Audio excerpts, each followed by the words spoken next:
Giga Games 99.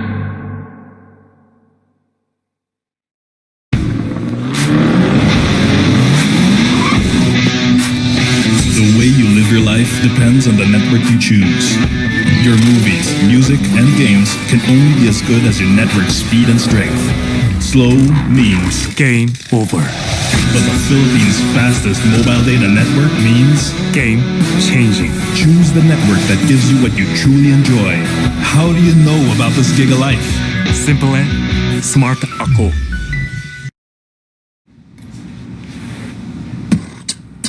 When uncertainty is our reality, we rise above with the things that matter. Gigafy happiness.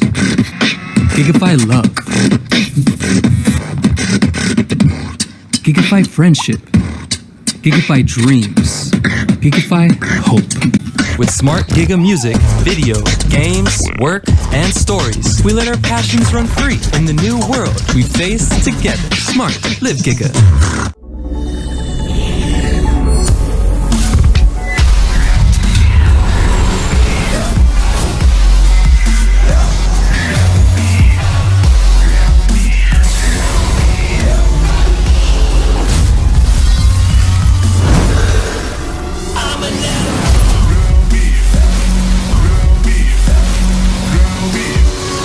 Smartphone, dare to leap.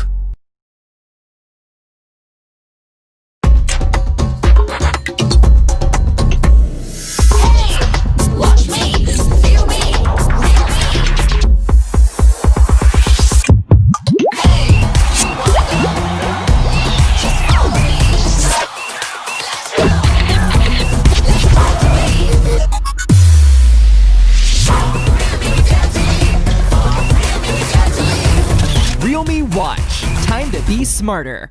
Realme, dare to leap. Don't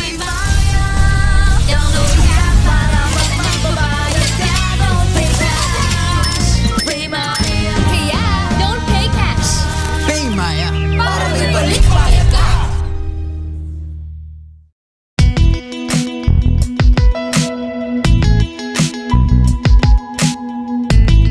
You've got me on the edge. Legit, right? Not quite. Just like your disposable razor. It's time you switch your disposable razor for your legit first shave, so you can be every bit legit. Gillette Mac 3. For a closer shave, less irritation, switch to Gillette Mac 3.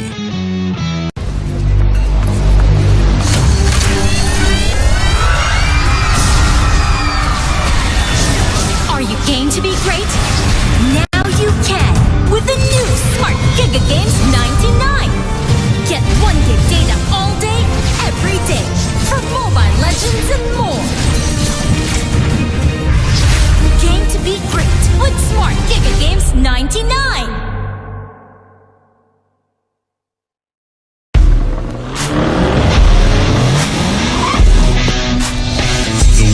Your life depends on the network you choose.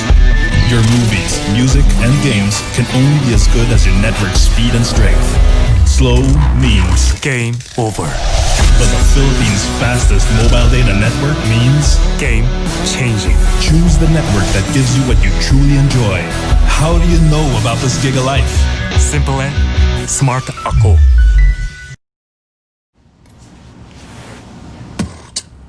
When uncertainty is our reality, we rise above with the things that matter. Gigafy happiness. Gigafy love. Gigafy friendship. Gigafy dreams. Gigafy hope. With smart Giga music, video, games, work, and stories, we let our passions run free in the new world we face together. Smart, live Giga.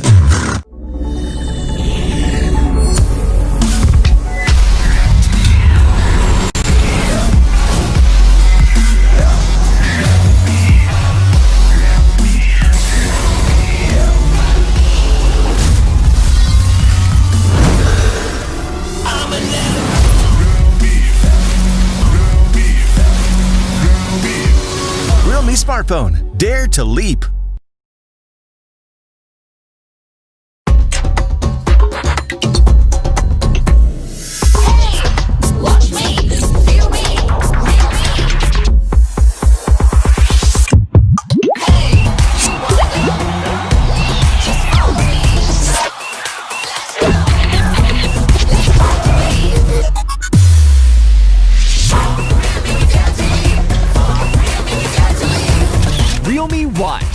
Time to be smarter. Real me, dare to leap.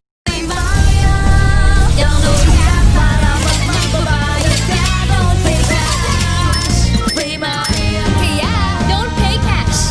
Pay Maya. Balik bayad ka.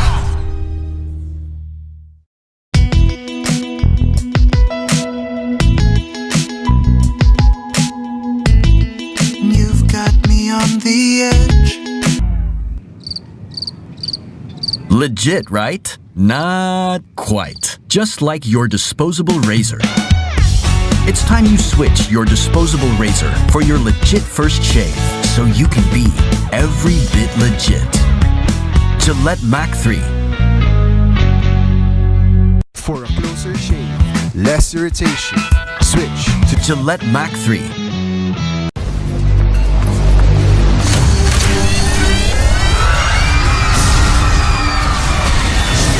Are you game to be great?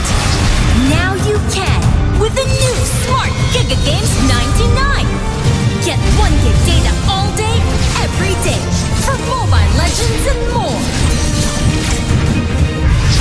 Game to be great with Smart Giga Games 99.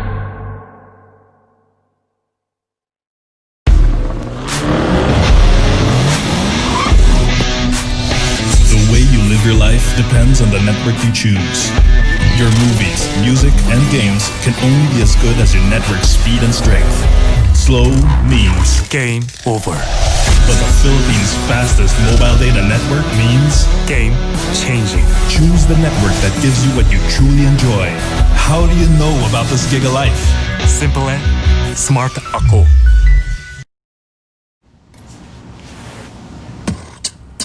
When uncertainty is our reality, we rise above with the things that matter. Gigafy happiness. Gigafy love. Gigafy friendship. Gigafy dreams. Gigafy hope. With smart Giga music, video, games, work, and stories, we let our passions run free in the new world we face together. Smart, live Giga.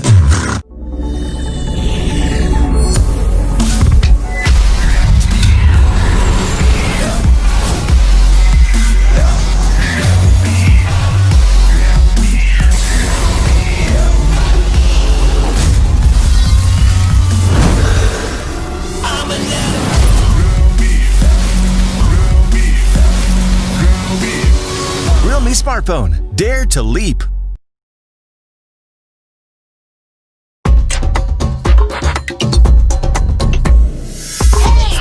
Watch me, feel me,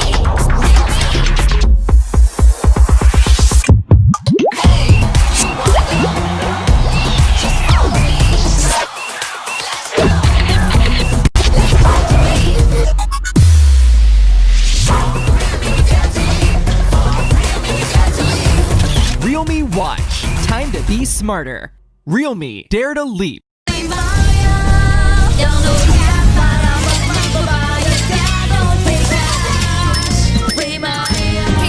Don't pay cash. Pay Maya. Balik bayad ka.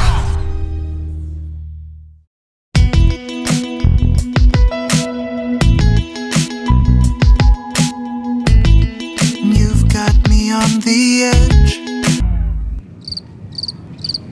Legit, right? Not quite. Just like your disposable razor. It's time you switch your disposable razor for your legit first shave so you can be every bit legit. Gillette Mac 3.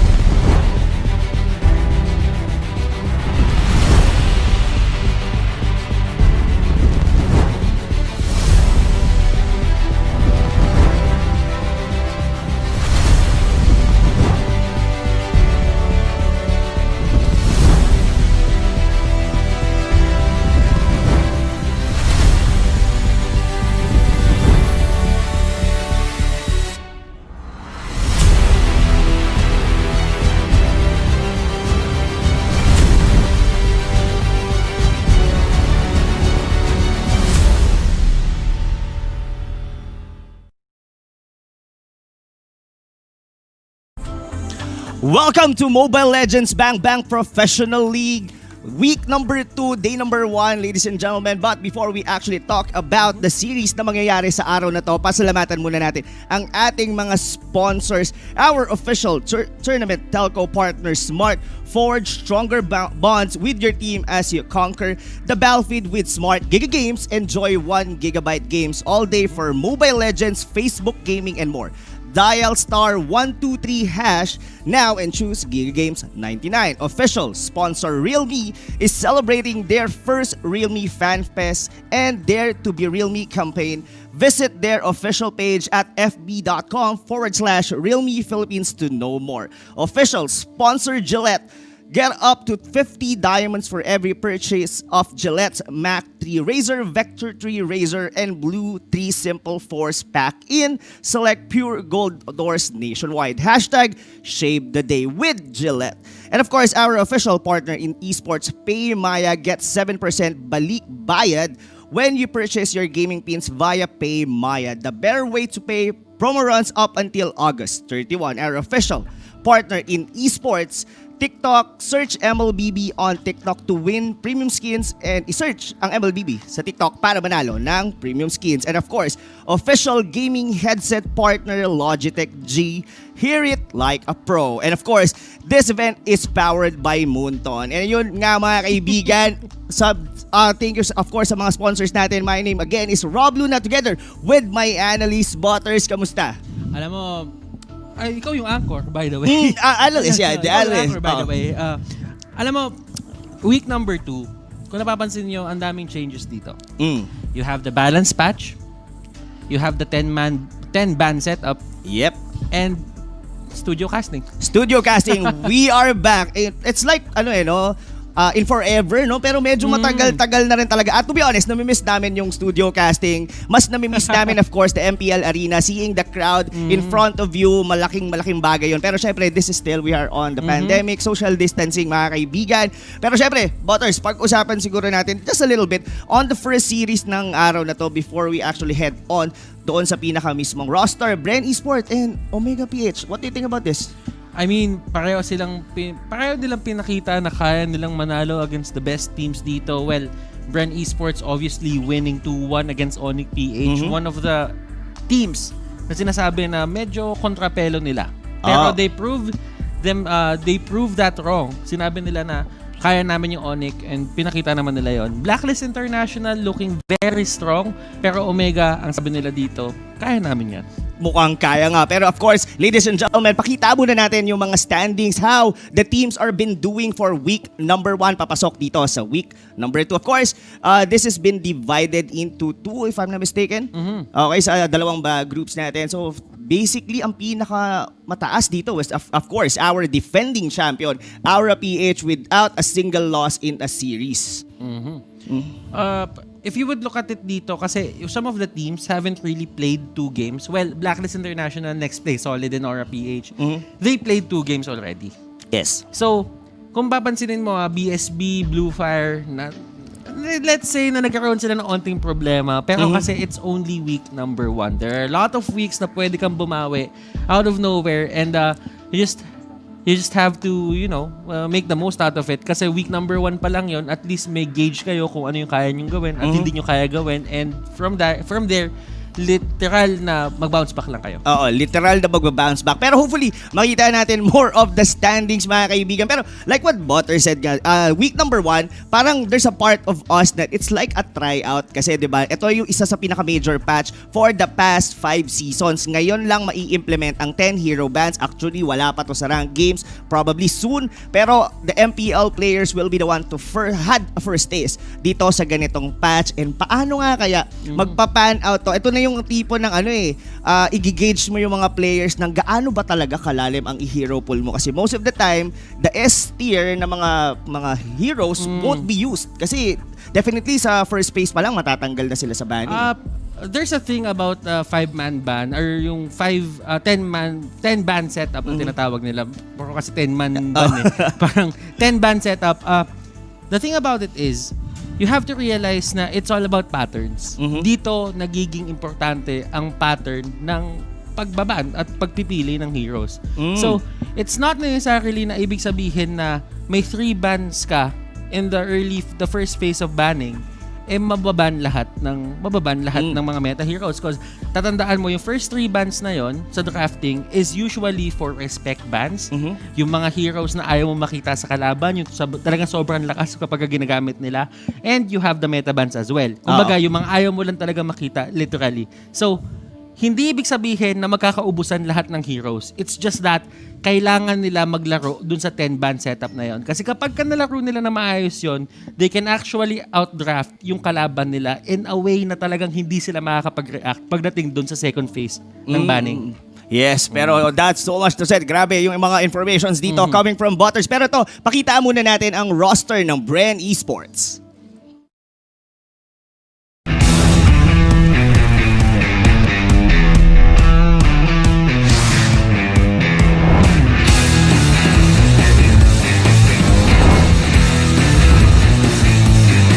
Dati ako nag-aaral sa University of Cebu. Pumunta lang ako dito sa Manila para maging pro player.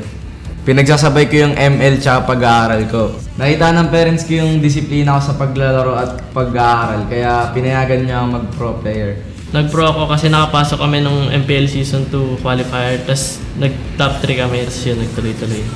Passion ko talaga yung paglalaro. Tsaka nakita ko na sobrang laki talaga ng Mobile Legends dito sa Pilipinas, lalo na yung prize pool tsaka fanbase nila. Tapos nabago ng Mobile Legends yung buhay ko. Sobrang proud sa akin ng magulang ko. Kaya pinush nila na maglaro ako hanggang makaabot ako ng SEA Games. Mas pinili ko na yung passion ko kaysa sa mag-aaral.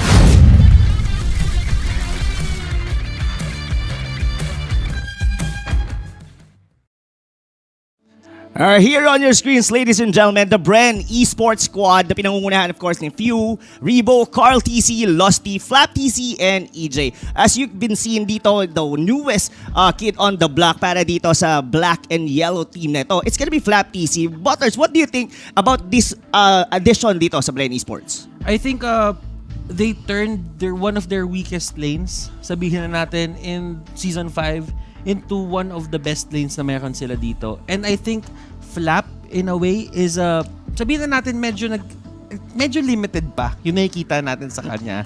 Yung sample size sa mga performance niya, I just feel na hindi pa talaga to yung tipong mag-grade mo siya.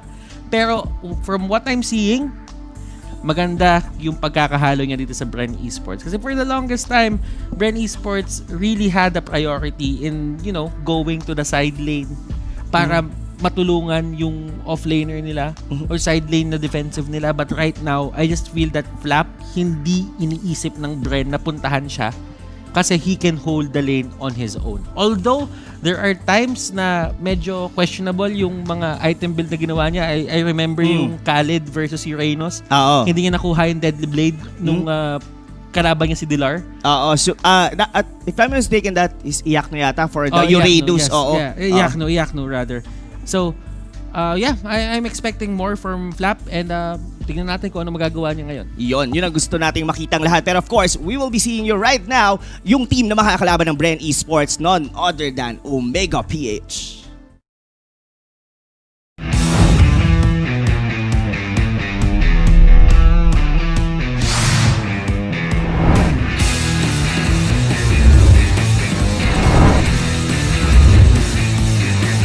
Nag-aaral ako, tapos sabi ni mama ko, di ko rin kasi pinagbabutihan yung pag-aaral ko, sabi niya. Kung nag-enjoy naman sa ML, forsumula lang yung karir mo na pag-ML, so tinuloy ko yung ML. Student po ako bago mag-MPL PH. Sinabi ko po sa parents ko na pag nakapasok po kami ng qualifiers ng MPL, ipupurso ko yung pagiging pro player. Nakag-pro ako kasi nandito na yung opportunity. Pero dati nung season 1, di nila alam yung konti lang yung kinakain namin. Parang chichirya tsaka tubig lang, tapos maghapon kami maglalaro. Tapos magpapataas kami ng rank para may pumansin sa aming mga sponsors. Sabi ng parents mo, sana nag-aral ka lang.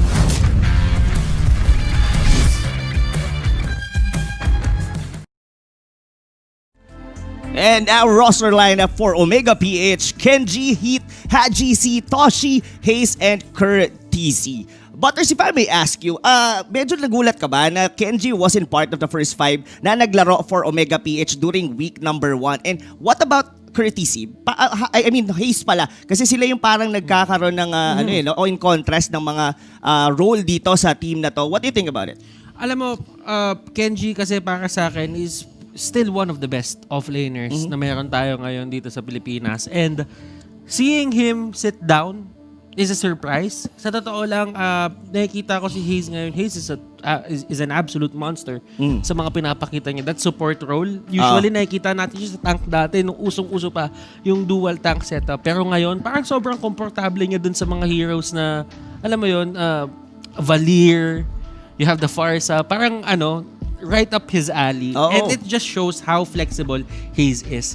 So, nakakagulat man na nag-sit down si Kenji, but still, if it works for Omega, it works for Omega. Yeah, I definitely agree with that. Saka din parang pagka si Hayes yung parang maganda yung laro into the game, parang most of the time, Omega PH will win that match. Pero yeah, we will be seeing more about it and pag-usapan natin itong laban na to. Kasi both of these teams, mga kaibigan, parehas wala pang talo during week number 1. Bren Esport have a win kay Onyx PH, kay Omega naman nanalo kay Blacklist International, which is Blacklist International this time, medyo sila yung team na go against our crowd favorites na NXP Solid. And there are a lot of things going on in MPL PH Season 6 na tinitignan ko yung week number 1 as the free week, that the week that anything can happen. Kasi I just feel that for some of these teams and for some of these coaches na meron sila, baka may mga coach nang dumiretso sa pagtingin sa 5-man ban, sa 10-man ban. May mga team siguro na nag 3-man ban setup muna sila. Pero it's it's actually kind of, paano ba sabihin to? Unusual. Na halos lahat ng games natin doon is a 2-1 and that doesn't usually happen. Ito yung pinakamainit na MPL. Sa totoo lang. Talagang ito yung pinakamainit na MPL dahil makakarinig kayo ng mga maiinit na mga analysis dito coming from our resident analyst, Wolf. Take it away. Thanks so much, Robin Butters. You know what? Ang ganda ng entry natin sa 5-ban system or the 10-man ban. Kung naman tawag natin, basta there will be no additional 2 bans per team. And what better way to open up that kind of meta that we have by seeing the best of the best. Omega versus Bren Esports. We know that these teams, napakalalim ng hero pool nila. Yun ang term natin when we're talking about how many heroes they can play as a team and individually, and we know that they have the most ones. In fact, you're looking at a very high amount of unique heroes picked for both Bren and Omega. And if I'm not mistaken, this is also part of their Season 5 performance. And while we are seeing only 3 games played, kasi nga naman itong mga unang stats na nakikita ninyo sa taas ng inyong screen ay based naman dun sa performance nila last weekend. I liked that we are also looking at the unique heroes picked last season, which kind of tells us ano nga ba ang meron sa dalawang teams na to. Well, I said it before, depth of hero pool. Nevertheless, we will be talking about that later. For now, why don't we focus at the bigger stats now for Bren and Omega? And if you're looking at your screen right now, you'll notice wala masyadong difference. Why? Because there's a lot of similarities when it comes to the playstyle of both teams. Very tactical, at the same time napakataas ng skill level when you look at their performance last weekend and in the previous season. It's important to also take note na yung Bren Esports mismo, yung iba nilang mga coaches, kapag nagla-live, for example, yung nilang head coach si Coach Leathergoods, or even when you talk to Ducky, they are really scared of Omega. Siguro hindi scared yung proper term, but they know that Omega can compete against them to the highest of level. Why? Because of similarities in playstyles at somehow major kontrapelo sa isa't isa. When Omega wins against Bren Esports, it's most of the time stomp din na sobrang dominant ang Omega. That's also true with Bren Esports. Pero ang pinakamasaya talaga is when we see them in total action. Kapag nakikita natin sila na sobrang ganda ng performance parehas. Now, since we're talking about the raw stats, why don't we look at the individual plays naman? I'm sure there's a lot of good matchups that you can expect from Bren Esports. But what I like about what we are showing right now is their new players. Curteasy compared to Flapteasy. When it comes to stats, obviously, mas maganda ang performance si Flapteasy as They won very significant series in the last weekend, while Kurt Teasy hindi ganun kataas when it comes to the KDA rate.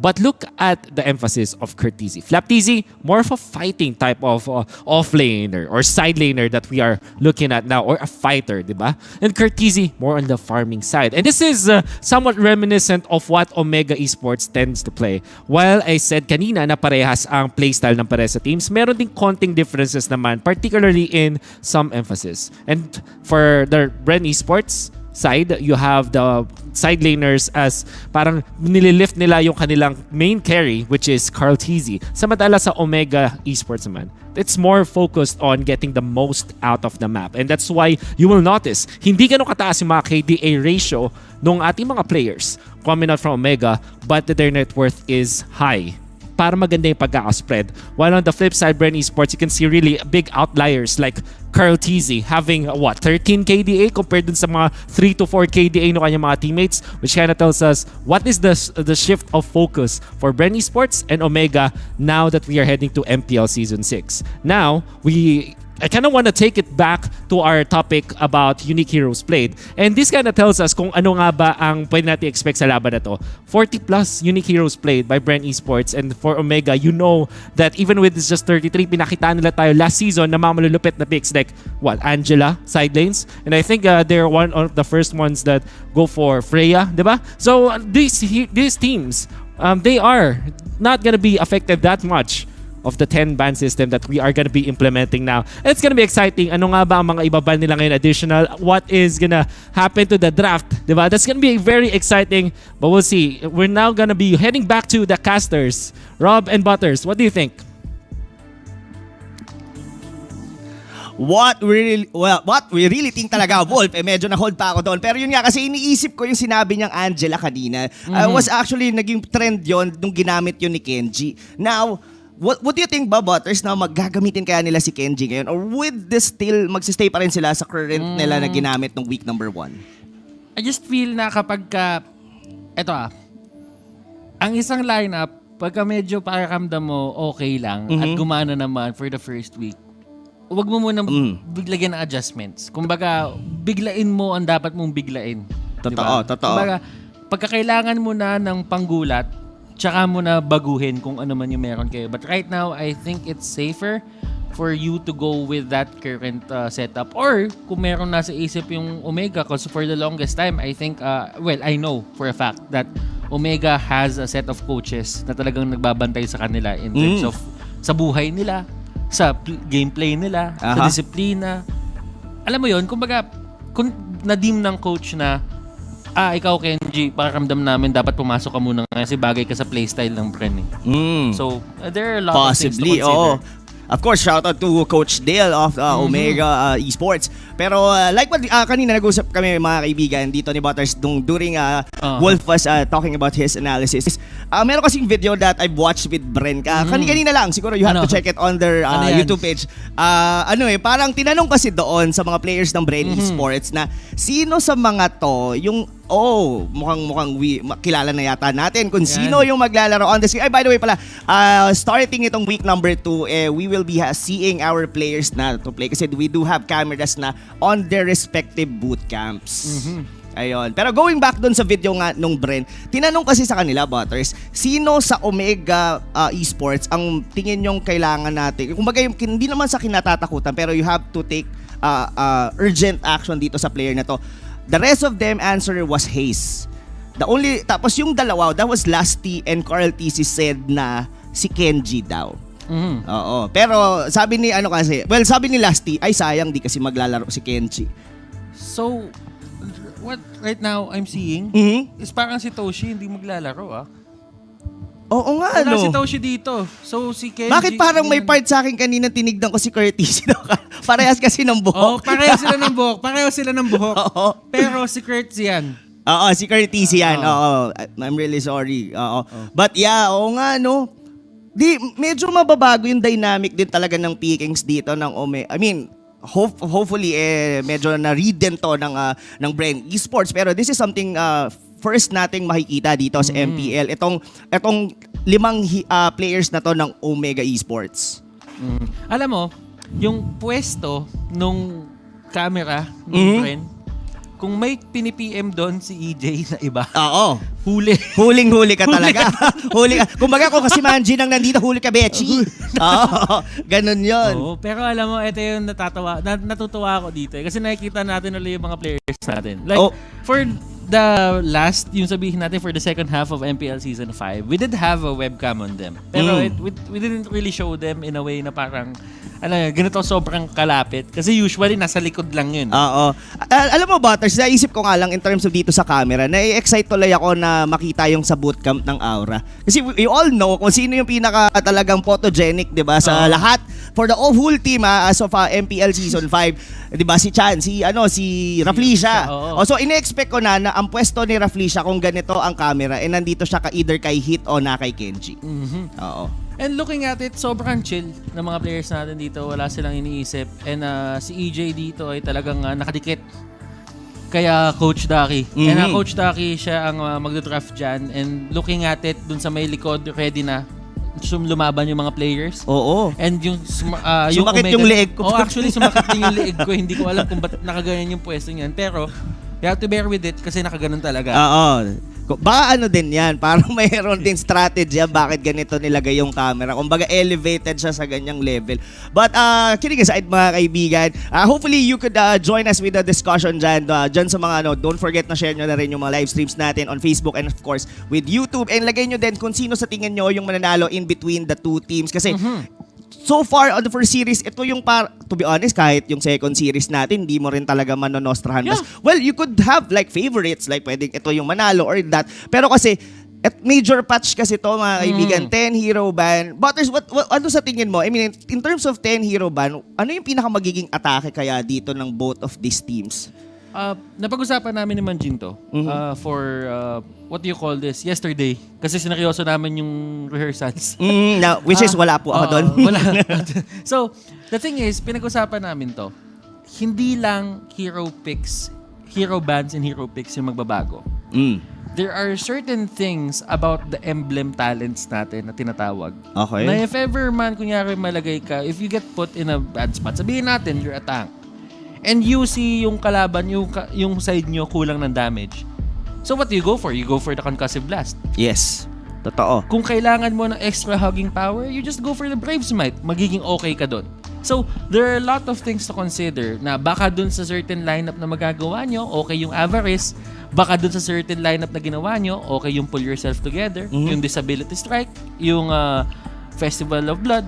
So, there are a lot of things to, just get in that can actually affect yung buong setup ng laro. And this is one of the things na kailangan bantayan. Kasi sometimes, yung tank, lalo na sa tank department ngayon, ilan lang yung S-tier tanks ngayon. I'd say yung S-tier tanks lang natin ngayon is going to be Kufra and the Atlas. And after that, everyone is A plus A. A minus. Totoo yun. In terms of sa tank nga, well, I really know that in terms of fundamentals talaga, maraming mababago. Dahil kasi from the root kasi ng fundamentals, dediretso na rin siya to stream. Kumbaga, pati strategy, mababago, mga ganun. That's what we were trying to let you know, guys. But, yun nga, in terms din dun nga sa tank, like what Butter said, yung S-tier natin, which is the Atlas, and of course, the Kufra, most of the time, natatanggal na siya kagad sa, sa banning phase pa lang. That's where the teams are being very creative. What do you think about, the fighter tank? Kadalasan ngayon, yung mga fighter na yung ginagawa ng tank like for Bren Esports, that was Lusty's show na ginamit nila during Onyx PH match. Yun nga isa sa mga bagay na kailangan abangan dito. Kasi for the longest time, Rob, his was literally known as the king of Cho dito sa Pilipinas. Season 1, Season 2, nakita natin yan sa MPL. And right now, I feel na sinabi na rin ni Histo ng sarili niya sa isang niyang post, medyo rusty, pero try natin ayusin. And I just feel that Kings actually stick. Yung pagiging king niya will actually stick. Kailangan niya lang makuha yung proper, alam mo yun, proper setup. And alam mo, eto yung mga tank show na yan, yung mga sabihin natin, tank show, Hilda is actually used as a tank. I feel that it's okay to actually use them just because merong concussive blast.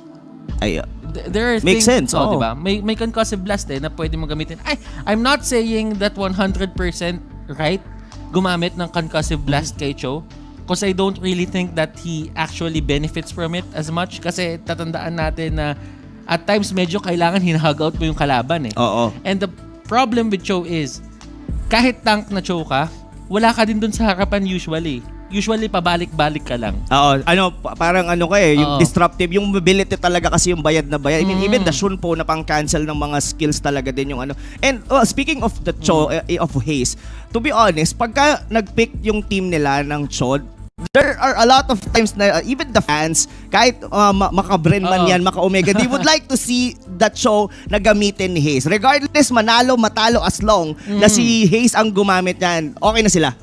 And alam mo, naniniwala ako na marami pa rin naniniwala sa dating, marami pa rin fans at naniniwala sa either main squad. Oo naman. Ever since, probably one of the best teams na na-produce natin. But, alam mo, looking at it, we have the draft on. Yun na. Rob.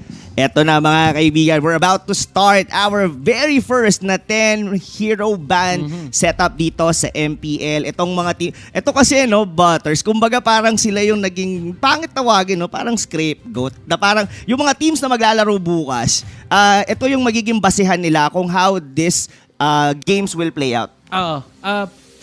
Naniniwala din ako na may sarili silang understanding sa mga bagay-bagay. And by the way, Rob, meron pala akong kwento. Sige, gusto ko yan. Mainit to, pre. Si Haze, in-interview siya. Okay. Isa po sa MLBB page. Parang legends post siya about Haze. Okay. The players that actually have been in the MPL from Season 1 to Season 6. Sabi ni Haze, ang pinaka-nirespeto yung player, si Ribo.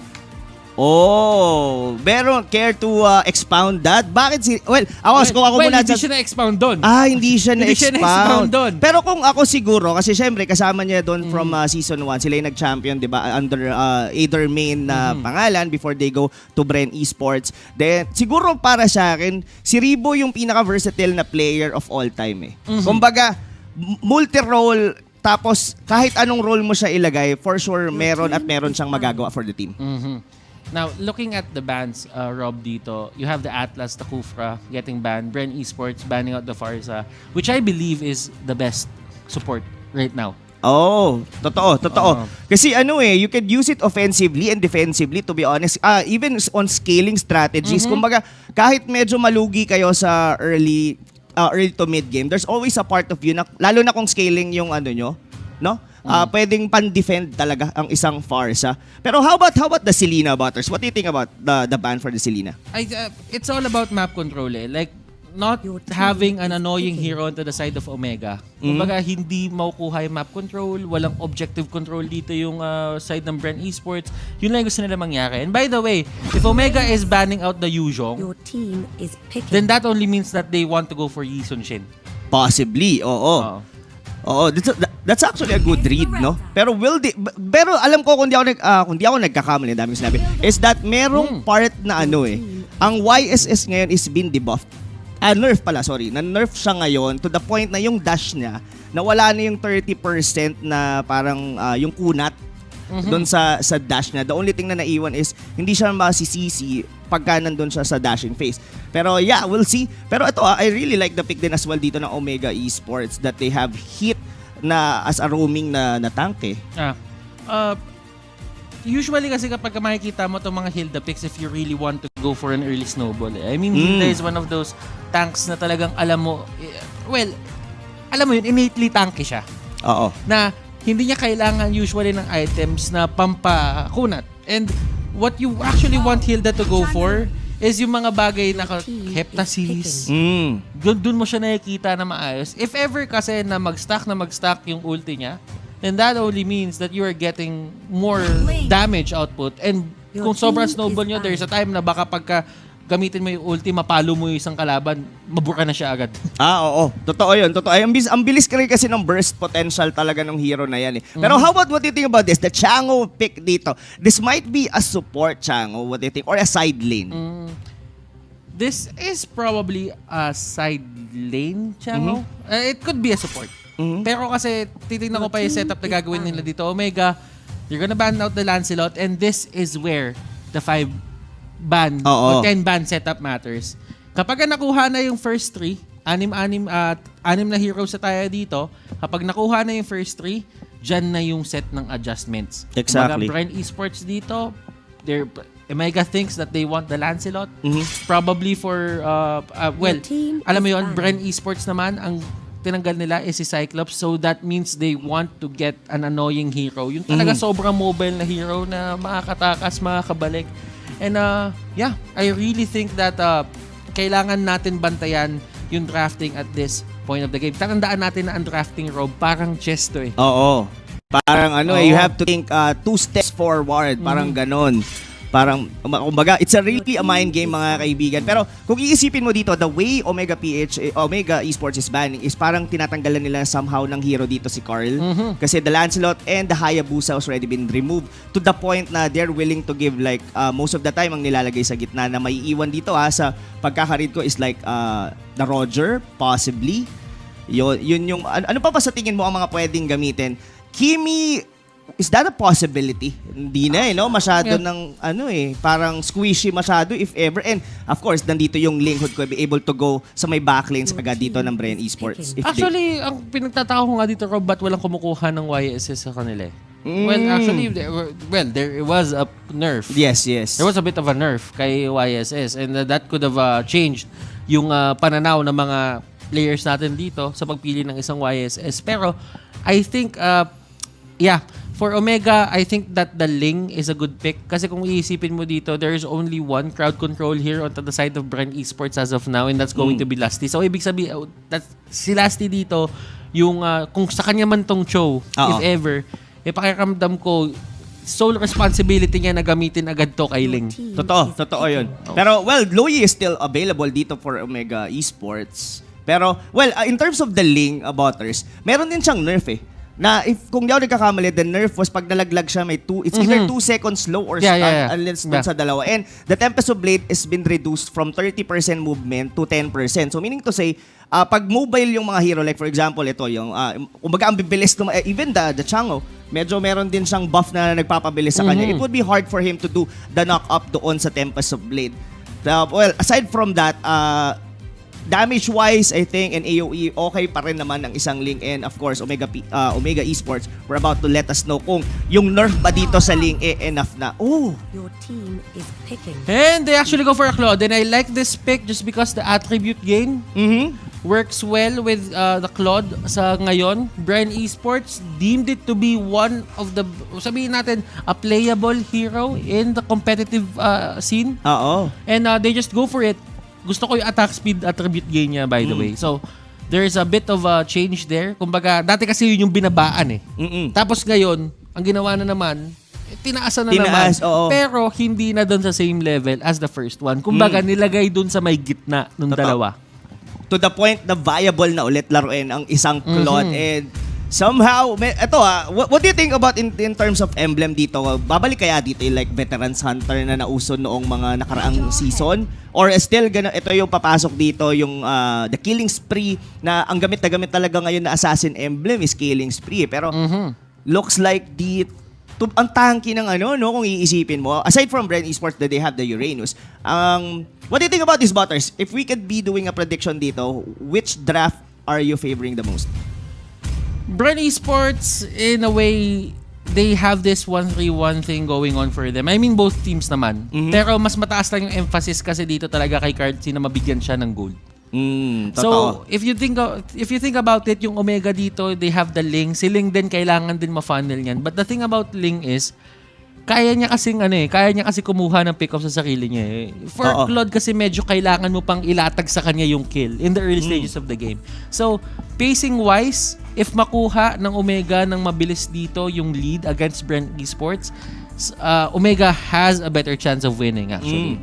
But, if Bren Esports stops them from actually doing anything at sabihin natin ma-funnel na lang nila dito o ma-accelerate nila yung farm ng Claude, then that only means na medyo magkakaroon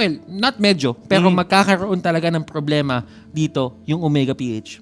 I totally agree with you. Pero siguro ako, if I'll be doing a prediction dito, slightly, I'll lean towards dito sa Bren Esports. To the point kasi, parang ang bilis nung minion ng wave clear nila. They have the Chango, if in case na, yun nga, yung pinag-usapan nating scaling heroes dito, pwedeng makapag-defend agad. Pero yun na, mga kaibigan, this is the very first match ng ating week number 2, Bren Esports laban sa Omega. And we're actually seeing things here happening onto the map. Kung papansinin mo, there's a 3v3 happening to the middle lane. Alam ng Omega na nasa kanila yung lamang dito, pero hindi sila takot dito sa side ng Bren Esports kasi alam nila kaya din nila. And look at the HP bars dito ng Bren Esports. Oo. Medyo sila yung naging biktima dito ng ginagawang aggression ng Omega. Grabe yung aggression nga talaga ng Omega. Look at the damage na binigay doon ni Hit. Pero ang hinahabol ngayon dito, that's gonna be Haze, habol, Carl TC, Molten Sights to slow down. It's gonna first kill pero hindi pa sila umihinto. Hit will be taken down as well by Flap TC. What a timing na pagdating doon ng Tamus. Holy moly, kakasimula pa lang natin dito. Kakasimula pa lang natin dito. May 2 kills na papasok dito sa Bren Esports. And wow, Omega got punished. Punished talaga. Kasi they almost had, to be honest, few doon from the initial damage na binigay nung Hilda. Pero not knowingly, yung ikot ni Flap TC, sobrang laki. Ayan, kung makikita natin dito to our Gillette instant replay, na first blood doon si Ace at yung Molten Sights ni Flap TC no? Yun yung talagang medyo burden sa side ng Omega that time. Alam mo, Rob, good na sana yun for the side of Omega na napuwersa nila umalis ng lane sila Rebo, napuwersa nila umalis ng lane si Flap. Nakapagbigay sila ng space. But ang hindi naging okay para sa kanila nakakuha ng 2 kill yung side dito ng Bren Esports, yung isa pa doon napunta kay Carl. Totoo.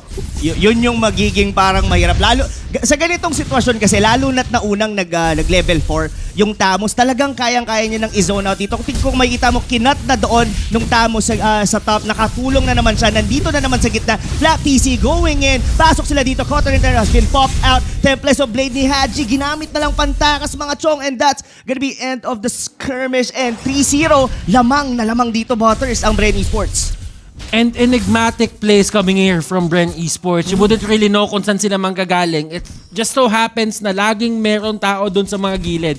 And right now, Haji, hindi niya din alam kung saan nagagaling tong pressure na to. At gusto niya man tumulong, pero the only thing he can throw out right now is the Tempest of Blades. Isang knock-up lang yan.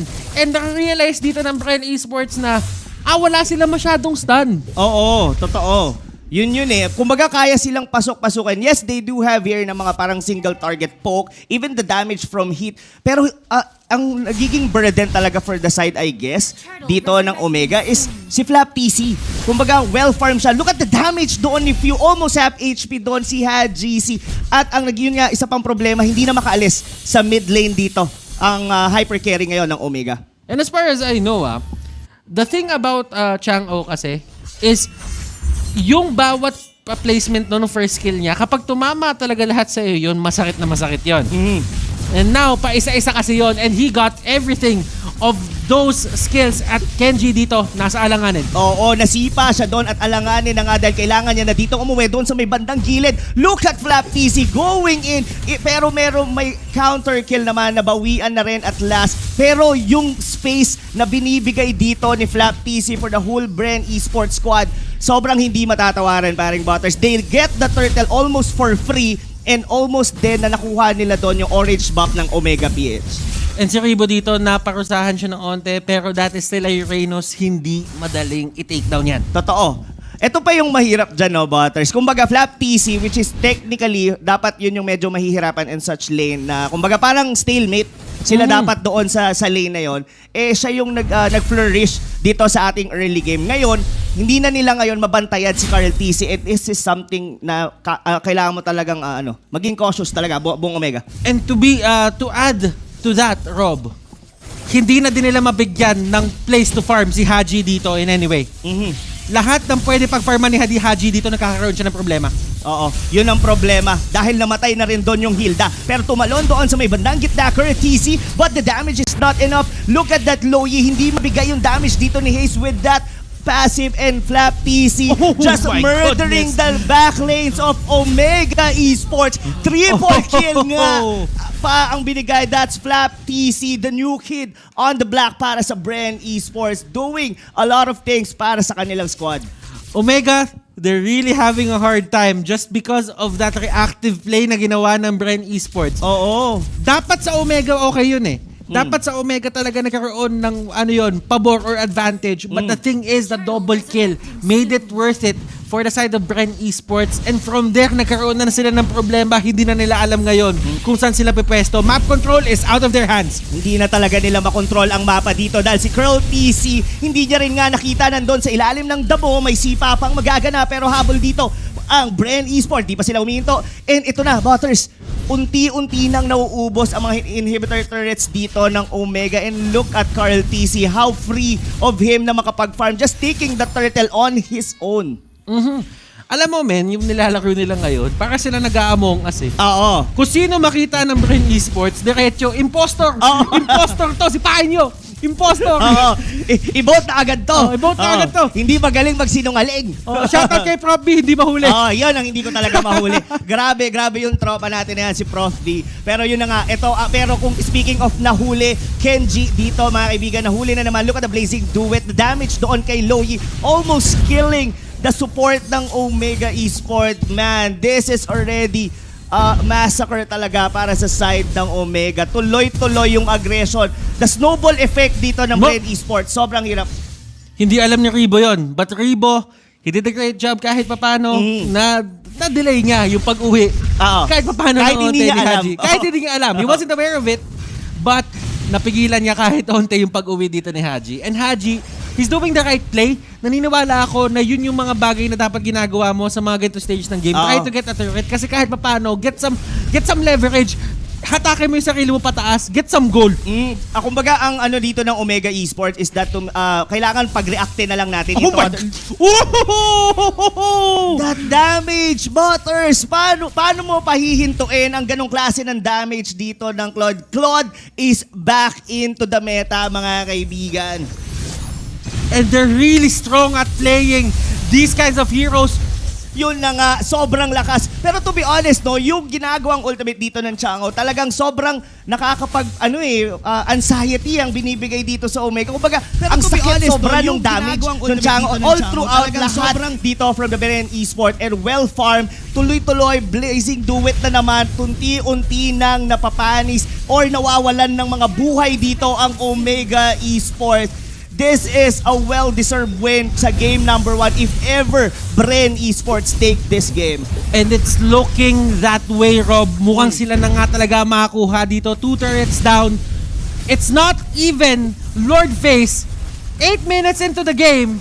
Well, 7:57. 7:57 lang. Oh my God, that win. I'm not sure if this can be the quickest win here on the MPL, but definitely that was one for the books, mga kaibigan. What out of words talaga ako how Bren Esports made that win on Omega Esports. But still, game number 1 pa lang to, mga tol. It's only game number 1. Marami pang pwede mangyari. Marami pang adjustments na pwede gawin dito si Omega. But the thing about it is, 7:57, it's one of those games na parang kailangan mabawi ng Omega yung confidence nila agad ASAP. Kasi yun yung mga mahihirap na talo pa minsan eh. Kapag hindi ka nakalaban. But there are those losses din na kapag binigay mo lahat at tagawa mo lahat, medyo mas nakaka-demoralize pa. But I think for Smart Omega, nakita nila na may Claude na tinatago tong Bren, and I think it's safe to say, level. Mga kaibigan, when you look at their performance last weekend. Yes, Claude is back. Yung mga epic skin nyo dyan, hindi na siya maitatago dahil magagamit nyo na naman. May Mecha Dragon ka, di ba? Oo, the Mecha Dragon. Yung mga, meron pa yung parang nasa beach ka na skin. I forgot kung ano yun eh. Pero yun na, grabe. That game number 1 really set the tone nitong ng week number 2 natin for day number 1. Pero of course, marami pa tayong maririnig kung ano nga ba talaga ang nangyari on that game number 1 as Wolf will let you know. I'll give you a complete analysis. Thanks so much sa ating mga casters, and let's try and analyze this very, very quick game and dominant one coming out from Bren Esports. We did say that this will go down the wire when it comes to drafting, when it comes to showing us yung mga picks na hindi na natin nakikita sa meta. What a treat it is. I like the development of the draft. Even yung mga bans natin coming out from the teams. I like also na nakuha dito yung Claude. If you don't know, kung nabisin mo yung draft, Uranus was first picked from Bren Esports, and it kind of allowed us to have that Claude to parang gumanda yung kanyang status sa ating laban. Bakit? Kasi hindi na siya ganun ka-problemado. If you're looking at the lineup of Omega, sino ba magiging problema lang sa Claude? I honestly think only the Hilda when it comes to dealing the damage, and of course the control coming out from the Joet because of that knock-up. But aside from that, there's not much that can actually contest etong Claude natin when it comes to farming and when it comes to killing in the team fights. And obviously, the napakabilis na ating laban na hindi tayo masyado pwede mag-focus dun sa items. One last thing lang na gusto kong sabihin is Few, after picking up this mask, we can honestly say that Few is now playing as a support, quote-unquote support for Bren Esports. Well, he did not pick up the mask as early as possible. Hindi siya yung instant na kapag kakuha ni Lusty, kinuha niya agad. I think maybe Few nakuha pa niya in 5 minutes na yung second mask ng Bren Esports, which allowed Few to be, how do I say this, very impactful in the early game team fights. Now let's look at the additional stats natin na post game, and you can notice how impactful nga yung stat line dito ni Few, kasi eventually you're gonna notice the damage output coming out from Few is actually incredibly high. You can see this, although kay Cartesi majority ng ating damage as a support, when you're dealing as this much against your opponents, you already know na impactful ka as a support, and we may see a lot of support mages all throughout our MPL Season 6. Although last week naman, madami na tayo nakitang support mages, and even last season, ngayon makikita tayo ng variety. Like, we are gonna see Chang-O for sure. Louis is there. Meron kang makikitang mga Farsa lang na naban sila. Cyclops even, di ba? Nababan na siya mismo. Farsa, I think, is top priority for the teams. And Bren Esports has showed us a little bit of change-up, showing us this Chang-O in a supporting role. Now, when we're looking at the Omega side, nahirapan din sila sa early game just because of the damage output na meron ang Bren. If you're looking at their lineup, very good sana yung kanilang early game individually, but you put them all together against the lineup of Bren Esports, doon na tayo nagkakaroon ng problema. Maybe we can see during the highlights what I want to mention about their strength in the team fights. I want to say a little bit of pause here. A lot of emphasis wala sa Bren Esports into dealing damage even in the laning stage pala. Nakita nyo, nagbubuo sila ng skills para nga naman ma-zone out yung kalaban, and look at that flicker coming out from the Uranus.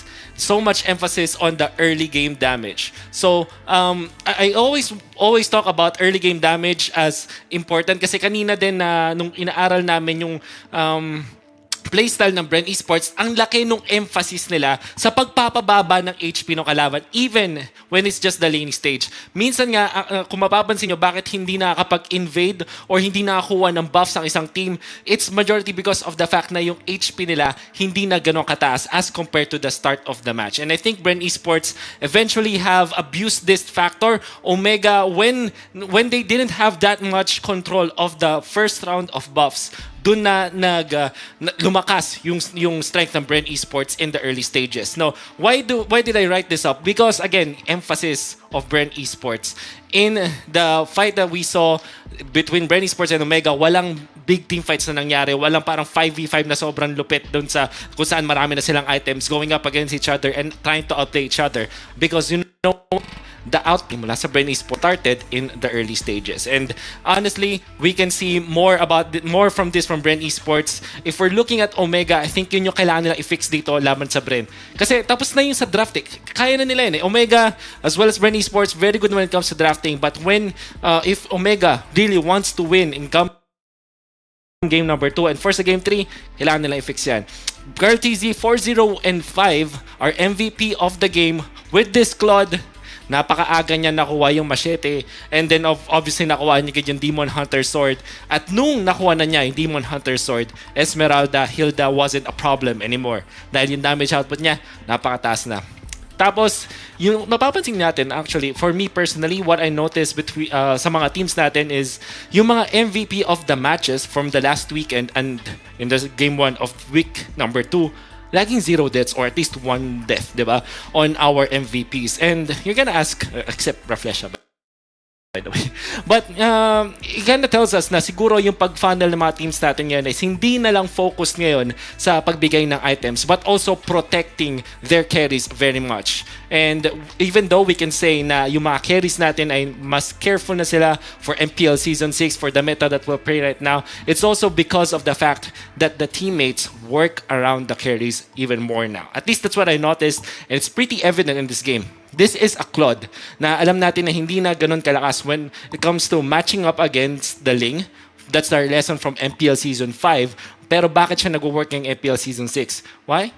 Well, the answer is because of the teammates din. Yung play na ginagawa ng mga teammates ng isang Claude will really put Claude back in the meta. Anyways, there's a lot more to talk about and game number 2 is incoming. So why don't we bring it back to the casters? Back to you guys. Yes, so much has to say doon nga about doon sa Claude Butters. And yeah, I think it's safe to say that Claude is back into the meta dahil sa major patch na meron tayo ngayon sa MPL, which is the 10 hero ban. What do you think? Mukhang mag-give birth tayo into certain heroes no? Talaga na hindi natin usually nakikita during the 6 hero ban. Pero ngayon, 10 hero ban, make way. Yeah, I think isa din sa mga factors yun kung bakit nakabalik si Claude. I mean, these teams or the coaches are trying to be as creative as possible. Kumbaga, hindi lang basta, alam mo yun, makapasok ng hero. Kasi kailangan din nila ng extra heroes talaga dito just in case na mabasa talaga sila nung kalaban nila. And as the weeks go by kasi, yun yung isa sa mga nakikita kung saan talaga malakas si hero si ganito, kung saan malakas na hero si ganyan. So, it's more on the idea of just leaving your options open. And for Bren dito, they saw the little buff na nilagay dito kay Claude. Nakita nila na mayroong potential. That was the same thing na ni-nerf dati kay Claude that made him, sabihin natin, not playable sa competitive scene. Pero nung nakita nila inangat ng onte, they made the most out of it and they won that game perfectly. Ramdam na ramdam. Talaga doon yung Claude Carl TC. Pero something to note then in terms of that match is Flap TC. I mean, what do you think about his gameplay during that match? I mean, aside from being, I mean, yun doon sa mismong lane niya, okay siya. Pero, what do you think about his rotation? No, so ginawa niya doon, kumbaga parang, ang nangyayari doon sa matchup nila ni Kenji, lagi niyang iniiwan si Kenji sa top lane. The thing is, si Kenji kasi dito was the jawhead. So, you really have to think about the pushing capability ng katapat mo and nadim ni Thams or ni Flap na hindi siya ganun kabilis mag-push. At ang ginagawa usually kasi dito ni Flap, bago siya umikot, bago siya mag-rotate dun sa may mid, sino-shove niya muna yung lane. Kumbaga, pinupush niya muna yung lane papunta dun sa torre ni Kenji to the point na, alam mo yun, para mahirapan lang si Kenji mag-push. Kasi kung gagamitin niya yung homing missiles, it wouldn't really be enough yung yung mana niya to actually sustain the lane against Flap kapag bumalik siya. So yun yung pinapakita lang doon ni Flap, the mastery and knowing your matchup. Totoo. So it's more on the idea na ang ganda ng setup na binibigay nila kay Flap dito, and Flap being probably the youngest member of the team right now. I mean, in terms of being in Bren Esports, he's actually adapting to the playstyle ng Bren Esports dito. He knows what to do, and yung intricate na mga bagay na ginagawa ng Bren Esports, nalalaman niya, and he puts it in play. Totoo yan. Sobrang grabe ng performance talaga doon ni Flap TC, even into the rotation.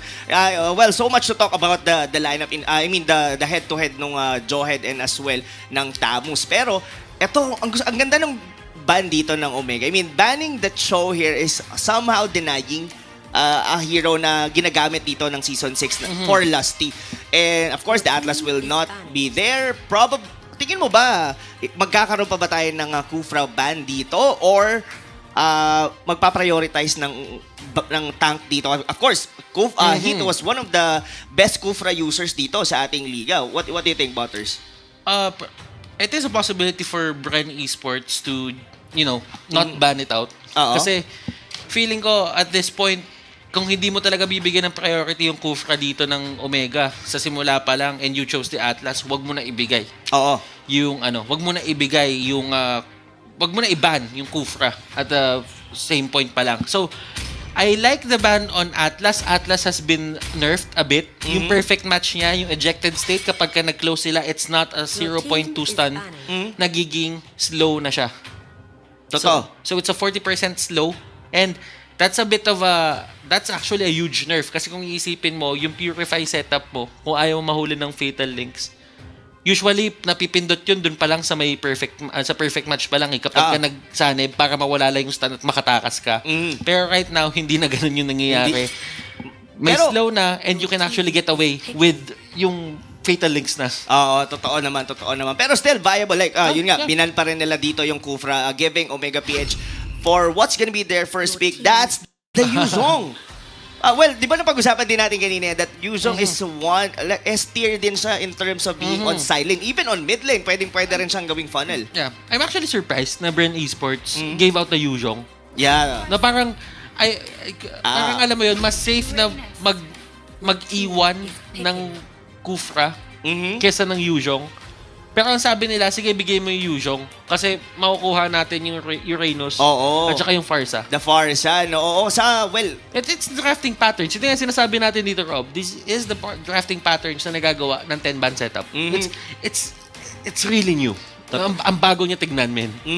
Saka kung iisipin mo dito, parang willing ibigay dito nga ng Bren dito si Yuzong just to get, I think, it's not only the Uranus pick, probably yung Farsa rin kasi, as we all know naman, nung nakita natin, even on week number 1, kahit sinong team na gumagamit ng Farsa, ang laki ng chance nilang manalo. Diba? Like what we've said kanina, Farsa is one of the best supports dito sa laro natin ng Mobile Legends. Pushing shoving capability, kaya niya mag-push, kaya niya mag-defend, feathered airstrike, napaka-safe na skill. Don't even have to get into their faces kahit nandun ka lang sa area. May mga times kapag nasa likod ka ng torre, hindi ka na nila susugurin kasi alam nila, liliparan mo lang din sila. Oo. Tsaka, ito pala, Butters. Excited ako dito sa one-eye support natin na to si Cyclops. I mean, it's been used by Haste on week number 1, the Ender match against Blacklist International. And sobrang ganda. Ganda nung, hindi pa natin nakikita masyado yung full na pwedeng ibigay ng isang Cyclops. Pero sobrang annoying niyan sa Clash. Tapos to the point minsan na pag hindi mo naman siya pinansin, yung damage niya, parang kang sinisip-sip yung HP mo nung nung second skill niya. I forgot actually the name of that was Planet's Attack. The Planet's Attack. Alam mo, kahapon nakalaban natin yan. Oo. Nakalaban natin yan. Anong sinabi mo?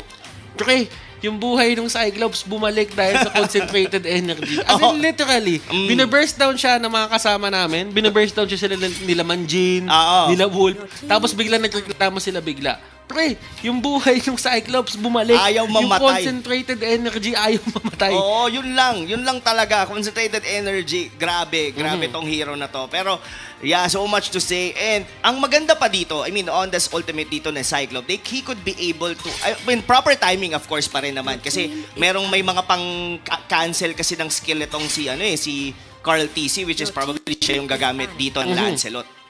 Alam mo, para sa mga bagong viewers natin na nanonood dyan, na baka medyo, alam mo yung kakastart pa lang manood ng MPL for Season 6. Ito po yung tinatawag nating drafting stage. Yes. Where you actually ban out heroes na ayaw mo makita sa kalaban and you pick the heroes na gusto mo para sa side mo. So, this is like a chess match. Kumbaga, sa chess kasi, di ba, usually it's a game of setups. Parang you set up mo yung sarili mo for this move. At kapag hindi nakita ng kalaban mo, you just punish them. Sabihin natin, you just punish them very hard. So, sabi dito ng ganun yung pinaka-thought ng drafting. Totoo. Meron akong gustong quote na sinabi dito ng kaibigan natin, si Midnight. Sabi niya dito is, etong drafting phase, meron tong invisible war na nangyayari in between coaches. Na hindi nyo nakikita, pero yung utak nila, doon yung naglalaban in terms of, kasi most of the time yung mga players kasi they just want to play the game. Kumbaga, as much as possible, hindi na sila nag-i-input. Probably, konting ito siguro pwede. Pero, ang pinaka talaga na gumagawa nitong draft na to, of course, it's the coaches itself. And pag yung burden na yun, inilagay mo pa sa isang player, sometimes, mahirap na siya. Though, it's workable kasi, of course, during our normal rank games, nagagawa naman natin siya. Pero, this is a professional league. This is MPL.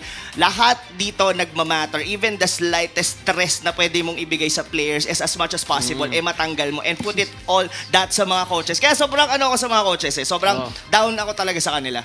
And etong mga drafting na nakikita nyo ngayon, this is a matter of just getting, sabihin na natin, the statistics for these heroes, and Angela picked for the side of Omega. Kenji! This is probably a core, Angela. Meron tayong I forgot kung sino yung nagsalita nun kanina, yung in terms of the strategy na pinangka-counter nila. I think that was Wolf eh. Na sinabi niya yung counter on the specific funnel or sa ganun is the Angela. Diba? Kapag kami, yung pagka, ano nila, sabihin natin, if a team really gives emphasis on going to the top lane and taking down yung turret ng maaga just to get map control, that's the time when Angela goes to the top lane, sasanib siya with the heart guard and just clears the wave. Yun yung naging thought process ni Wolf doon, kaya niya nasabi na baka yun yung counter. It is a possibility, but tingnan natin kung paano lalakuin dito ng Omega. Yung Angela, I'm just happy na ginamit yan ni Kenji kasi siya nagpasimula talaga niyan. Totoo. Nung season 5. Bren Esports dito, they do not have the Esmeralda even though that it wasn't really banned. Gatot is there. Tingnan natin kung paano aayusin ng Bren Esports yung problema nila dito. Angeling combination. Angeling. Tingnan natin kung magaling. Rhyming schemes, dong. Pero anyway, guys, iniisip ko dito, no? Angela with Cyclops, 2 squishy heroes. Kumbaga, most of the time, that's gonna be a 4v5 kasi the Angela will use his ultimate on the Yuzong or as well. Most of the time, feeling ko sa Yuzong siya papasok eh. Then, the Ling, ang target niya is gonna be the back lanes, of course. So, that leaves the Cyclops all alone. Kasi si Hit, most of the time, hindi naman siya yung tipo ng tank, or I mean, fighter siya. I mean, tank lang yung role niya. Na pwede kanyang tulungan like mang zone eh. Diba? So, that leaves the Cyclops na vulnerable. So, that's where tricky. Yung gusto ko malaman kung how Haze pa naman yung gagamit, how he will be able. So, most likely, mas aggressive yata ang gagawin dito. What do you think, Butters, sa lineup na to? I feel that the safe way to do this, the safe ways to approach this is have a poke composition or poke strategy. Ano ibig sabihin ng poke strategy? It's more on the idea na hindi talaga kayo lumalaban head on. Parang kumukuha lang kayo ng pitas, hinahanap nyo lang kung sino yung mga misposition at yun lang yung tinitake down nyo. And that's it. Hindi pipilit ng laban nandito ng rekta. Siguro pagka dumating yung mid-game at naging okay sa kanila, baka dun pwede silang humarap. Pero Haze dito, as we all know, this guy just has to position well. Yun lang naman yung kailangan gawin ng Cyclops eh. Huwag siya papahuli ng buhay. Totoo, wag siya papahuli ng buhay. Pero kung iisipin mo rin dito, in terms of damage, I would definitely lean towards dito sa Omega Esports. Why? Scaling kasi, even itong support na to, though Farsa naman, nagiging damage din siya on the later stages of the game. I think, what do you think in terms of this sa dalawa na to, Butters? Itong Cyclops over Farsa, in terms of damage, you would have to go for Farsa. Just because of the coverage na meron si Farsa. Sabihin natin, yes, mas mataas yung scaling ng damage si Cyclops. Pero that's solely because the reason na single target halos lahat ng skills niya. And pwede naman siya maging AoE. But in a way, kailangan kasi sobrang dikit-dikit na nila nun. And nasa kalaban mo na yun kung gagawin nila. Pero kasi si Farsa kasi ang ginagawa naman niya in terms of damage output, dinidivide niya sa lahat eh. Saka yung yung single target damage dito ng Omega Esports, sobrang sakit even from the tank itself. Of course, dito si Hit. Pero dito na yata yung unang magaganap. Medyo masakit. Kenji, medyo nanganganib. Hindi pa siya level 4 dito, mga tol. Pero dun sa may bandang likod, zone out lang sila ni Hit. That was Lusty on the PNK.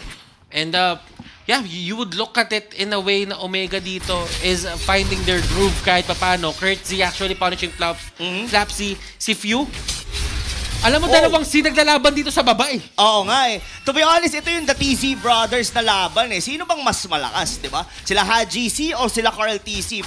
Kung nakita ko nga sa post yun ni Manjin eh. Pick your poison eh. Pick your poison. Pakiramdam ko pick your Z. Pick your Z. Pwede naman. Oo.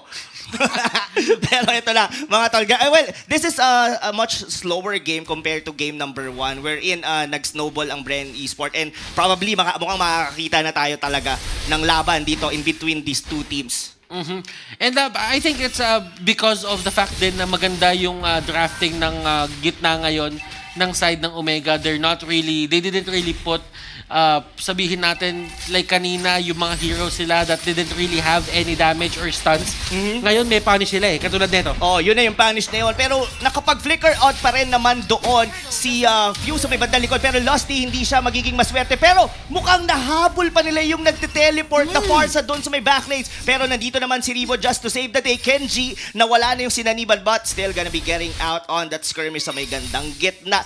And I guess Omega Esports did making a very good match dito sa game number 2. Okay, it's all about setups. Cards dito will try to get away. Dating magkampe.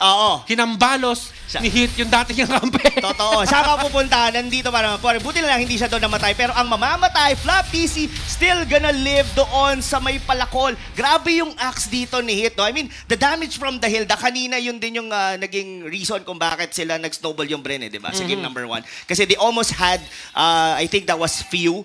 Pero dito on game number 2, mas ramdam mo rito si Hit. The thing is, nung game number 1 kasi is they didn't really have the best setup. I mean, yung Omega doon, they collapsed in the middle lane pa lang. As early as 2 minutes, as early as the first minute of the game, nagkaroon na agad sila ng problema. Ngayon, si Haji, I think this is a much better game for him considering na nakakuha siya ng kill. Totoo naman. Pero ito, the feathered airstrike will be used. But Flap PC, medyo nabura yata siya doon ng Yuzhong. Pero nandito na yung Dragon. Sa Iha, tinawag na dito. So may bandang likod na ko, Carl TC, medyo nanganganib. But the turtle has been stealed by Carl TC. Pero Rebo, Avatar of the Guardian, just to get out. Pero sabi dito ni GC, hindi kita patatakasin. Dong into the backlanes. May labang nagaganap. Haze, buburahin muna dito ni Carl TC. And that's gonna be it, mga kaibigan. That's a 1-for-1 exchange. Tingin ko, lumamang doon ng Bren Esports just by having that turtle. This is Kartsi saying hi. Sa mga dati niyang mga teammates. Totoo. Kamusta, Kenji? Kamusta, Haji? Kamusta, Kenji? Kamusta, Haze? Kamusta na kayo, tol? Kamusta na kayo, tol? Eto ako. Eto yung pinag-practicean ko ng sobrang tagal. Grabe. Carl TC's performance dito, I mean, from game number 1, dala pa rin dito from game number 2. Something talaga to note dito. Pero the feather airstrike will be there just to zone out the rest of Omega Esports. Carl TC, still, grabe yung laban. Well, it's still gonna be a back and forth, mga kaibigan. 50-50 pa lang. I mean, in terms of goal, 200 lang ang difference. Pero ito, flicker out from Hit, and takas na siya dito. Now, we're already heading into the mid-game, Butters. Alam mo, going into the mid-game, I would say that Bren Esports has a certain amount of lead in terms of the map control na pinapakita nila, objective control. Kasi tinan mo, kung yung ginagawa dito ni Lance, nandiyo sa may bottom, kinukuha niya lang yung mga jungle monsters dito ng side ng Omega. And Omega doesn't really have an answer to that. Kung sino yung nawalan ng turret sa baba, sila pa yung may lakas ng loob mag-invade dun sa kabila. Oo nga eh. It rhymes. It really rhymes. Pero yun nga, like what Butter said kasi, on the early stages of the game kasi, the mid lane is yung pinaka-importante aside from the side lane. Oo. Pero yun nga, bakit ganon yung nangyari? Sila pa nga yung mas nagiging aggressive. Look at the damage. Feather airstrike. I don't think na mamamatay dito si Curry TC. Nag-aabang doon si Hit sa may bandang likod. Dito lumalamang ang ang Bren Esports, no, Butters. Yung tipong lipad-lipad lang nung Farsa, papunta siyang top lane, pagka merong laban sa gitna, doon naman ako sa gitna. Yung mobility itself ng isang Farsa and the damage na binibigay ng ulti niya. Pero alam mo na naman dito, priority ng ulti na binibigay sa kanya, Haji nalaglag. Nalaglag sa bakuran. Anong ginagawa mo? Nahulog pa nga doon. Pero yun na nga, yung turtle mawawala. Kasama na doon ang buhay. Doon ni Hit may sunod pang laban. Mag-isa dito, Curtis, doon nakasanib sa kanya dito yung Angela. I don't think nakakayanin ito. So may bandang likod. That's Flap TC zoning out. Napilitan siya mag-flicker out. Masyado ka na yatang malalim, Uranus. Pero the damage will not be enough. Curtis, kalaban si Carl TZ. Grabe naman tong laban na to. Dito tayo matututo talagang mag-rhyme no? Puro Z kasi lahat ng mabibitaw mong salita Alam mo, Rob, hindi ko naman masisisi. Yung Omega dito, kung bakit nagkakaroon talaga sila ng problema. look at Popol dito and look at Lusty and Rebo, yung performance sila dito on how they actually go in dito sa mapa ng kalaban. Totoo. Defense check, Rebo punishes a lot of the pick-offs na ginagawa ng Omega. Kaya hindi mo din masasabi na totally panalo yung Omega pag nakakuha sila ng kills. Kasi, the mere fact na nandun si Rebo para mag-clean up para sa team niya, napakalaking bagay nun. Oo, malaki talagang bagay. I mean, yung in terms of minion wave clear talaga, laging nauunahan ng Bren Esports dito ang Omega. Oy! Oh! Tinamaan ng... Grabe. Tinamaan ng cursed helmet. Oo. Akalain mo yon. Pero dito, yung Dragon ni Kurt TZ, sino nga kaya? Gaya mo nagsabi na may magsisisi. Yun na nga, dito sa may bandang likod, Flap TC pa din. Medyo sino-zone out the rest of the Omega Esports, mga kaibigan. Unti-unti na naman na kinukuha ng Bren Esports ang mapa sa Omega Esports. Dalawa sa kanila ang may curse helmet, if I'm not mistaken. Looking at the aura sa baba nila.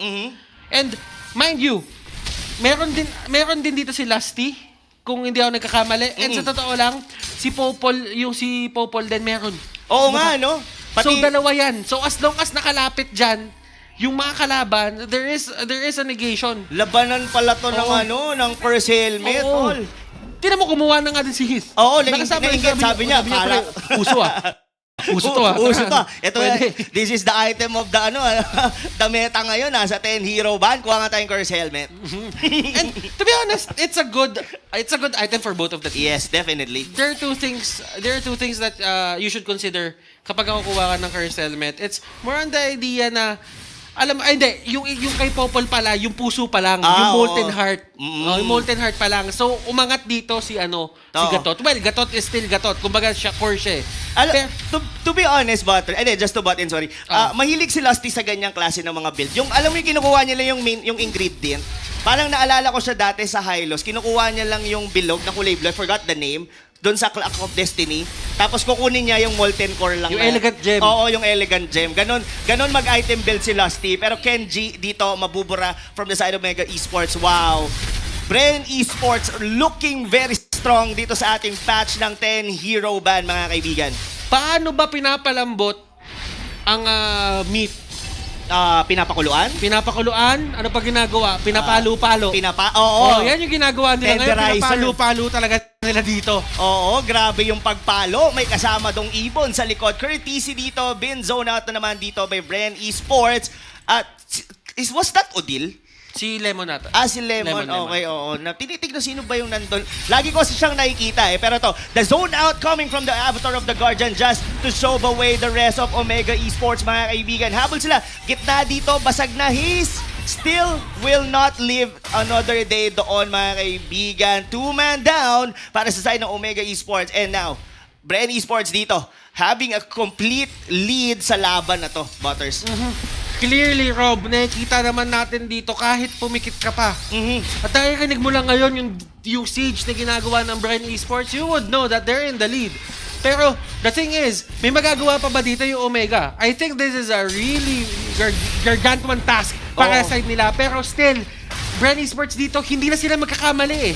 They're just really in it to win it. Totoo yun. They're really in it to win it because dito si Heat medyo mababack out and yan. Ubus na lahat ng tier 3 turrets dito ng Bren Esports. Still, they're respecting dito Omega PH on this.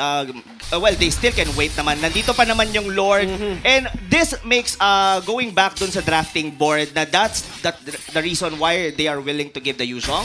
Because the Farsa, it's much worth it. Diba? Kasi kitang-kita natin dito, though walang kill dito yung Farsa, nakikita mo kung ano yung gamit ng yung support nila to in terms of being a utility on the whole team. Talagang even pag zone out dun sa the rest eh. Pero dito, looks like Haji doing a Hail Mary play para manakaw dito ang Lord para sa side ng Bren Esports. Ang tanong, magiging successful kaya dito si Haji? Wala na siya halos buhay. Ito yung tinatawag natin, they're pretty much aware of it at this point. Haji, nahuli siya dun sa may likod, pero would it really matter? Yes, it will. Cards! Minute to win it. Pero ito na nga, mga kaibigan, Courtesy might be going down as well sa kamay ni Carl TZ. Few getting a kill doon sa may backlane, and this might be it. A wipeout for the side of Omega Esports. And that, of course, the teleportation signature ng Bren Esports will still be there because they already won that match. What a spectacular performance. 2-0 para sa Bren Esports. Clearly, Rob, nakikita natin dito why Bren Esports right now is a really strong team. Lahat ng lanes sila ngayon enabled. Alam nila kung paano gawin yung mga roles nila. They know how to pinpoint kung ano yung dapat nilang gawin. And with the guidance of their coaching staff, I just feel that madami pa tayong dapat i-expect dito sa Bren Esports. Omega, that wasn't really a bad performance.